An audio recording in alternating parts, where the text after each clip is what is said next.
ताज्या बातम्यांसाठी महान करेला सबस्क्राइब करा आणि बेल आयकॉनला क्लिक करा। लोणार सरोवरातील वाढत्या पाण्याची हायकोर्टाकडून दखल। बुलढाणा जिल्ह्यातील खाऱ्या पाण्यावर सरोवरातील वाढत्या पाण्याची पातळी ही गेल्या सप्टेंबर महिन्यापासून चिंतेचा विषय ठरत आहे। यामुळे सरोवराचे तसेच आसपासच्या जैवविविधतेचे अस्तित्व सुद्धा मिटण्याची शक्यता वर्तवली जात आहे।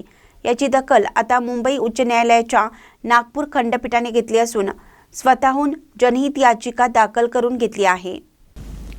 लोणार सरोवरातील पाण्याचे 4 स्रोत अखंड वाहत आहेत, त्यामुळे सरोवरातील जलपातळी वाढू लागली आहे।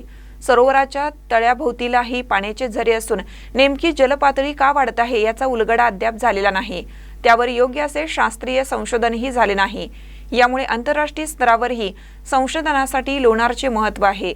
जलपातळी वाढण्यासोबतच सरोवरात जिवंत मासे सुद्धा आढळल्याची बाब समोर आली आहे।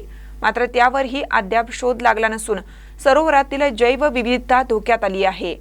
जनहित याचिकेमुळे आता सरोवरात होणारे बदल याकडे लक्ष वेधलं जाऊ शकतं।